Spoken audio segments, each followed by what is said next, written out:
Hi, so welcome to the first Artworks online lesson. Most of you will know me already, but hopefully this will all be self-explanatory.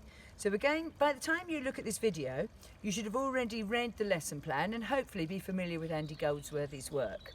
So you will have done the poster, done the research, and now you'll be ready to have a go. The first thing you need to do is work out what resources you'd like to use. They should be chosen either by their appearances. I really like this cherry blossom. I also had lots of dandelions and daisies in my garden, but it should also be chosen based on how much you've got, and also that an adult who lives with you isn't going to go mad for you cutting their favourite flowers down. So make sure that whatever you use, you have got permission to use, and make sure you've got enough of it. You should gather it up in advance. To start with, you just need to experiment. So I have already had a go at stitching the leaves together, and I found that a complete disaster. So in my research I found that Andy Goldsworthy sews his work together, but I wasn't able to do that. I have found that staples can work quite well, but only really with the more robust plants. So the ivy staples really nicely together, and it's because it's a nice thick robust leaf. The honesty, on the other hand, when I stapled it, the staple just went straight through. So with the honesty, I've used these invisible mounts. You may or may not have these in your house. Double-sided sticky tape will work. If you haven't got double-sided sticky tape, you can use ordinary sellotape and just make a little hoop the way you would to stick things together. So I've started to experiment with which things will and will not attach together. I found these nice leaves in a shrub, and they are very easy to attach together with the double-sided sticky tape by adding little pieces and just arranging them. I'm already starting to think about the shape that I want to form. It's important that you work nearby where you will make your installation. So I'm right next to the pond in my garden where I'm planning to put this to work. So remember, initially you are just experimenting. You are not trying to make your finished piece of work. You're just seeing what will work. So after experimenting for a while, I decided on the leaves, partly on which were the most robust and I could get to stick together. Some of the ones I really wanted to use, I struggled with, so I gave up on those and went for the ivy. So you can see I've made the ivy into a hoop by using staples. I then obviously, like I'm always saying, need to look at my work so far and work out what I like about it and what's not working so well. So I don't like the stems sticking out, so I'm going to trim those around, and now I'm ready to put it in the location that I've chosen in advance. So remember, when you're doing an installation like this, it is not just about the work you produce, but it's about where you're going to site it. So I'd considered in advance where my piece of artwork is going to go, and it's going to go on my pond. So I've got everything ready, and now I'm going to very delicately move it from the table, which is right next to the pond, making this quite easy, onto the location.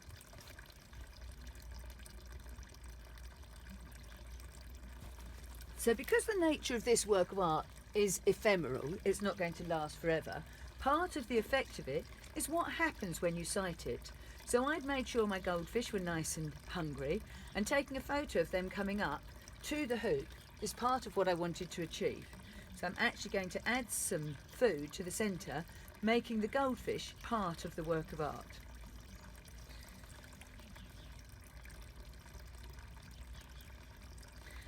I've also considered what my artwork would look like with some cherry blossom in it. So I've now got these little blossoms, which I already checked in advance, float on the water.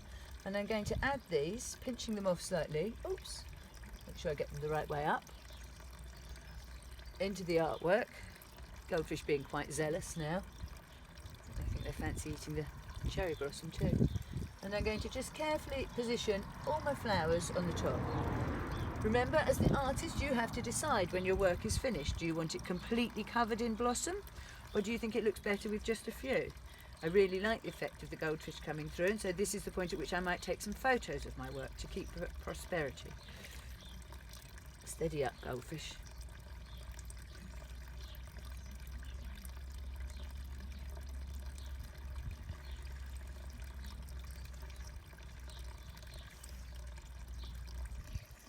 So obviously when you make a piece of art like this, you're thinking about your audience as well. So you need to record your finished work in the form of either a film or photography, or both. You should make sure members of your family get to see what you've done. In my case, obviously my audience is my goldfish, who I think are loving my artwork. So one of the things you'll notice when you're making an installation like this is that some of the leaves will go quite droopy quite quickly, and therefore you need to pick them just before you use them. You'll also notice that some things will stay in position just by being placed there and won't need to be fixed, whereas a more complicated shape, like the spiral that I've tried to create with these red leaves, is more likely to need fixing. That was fixed, but it's come apart. And then you can actually have an idea before you get started, but actually work with what you've got. So your design may change as you're producing it, based on the things you're using and based, as always, on your own observation of what's starting to look nice. Try and gather up enough material before you get started that you don't need to go and get things as you go. The day you choose to do your artwork is also quite important. I've done mine on quite a breezy day, and it's definitely made it a little bit more tricky. So you need to think about that. If you're taking photos, you need to think about how the angle of the sunlight will affect your photography, what will make it look better and what will spoil it a little bit. Maybe even have a practice of taking some photos in advance and look at how the conditions affect what you're trying to achieve. You may find that you can use things more than once. So I've now rescued my ivy garland from the pond. I've been using it in another piece on the ground. Obviously I'm lucky to have a pond, and I appreciate many of you won't. But Andy Goldsworthy type art can be installed anywhere you like.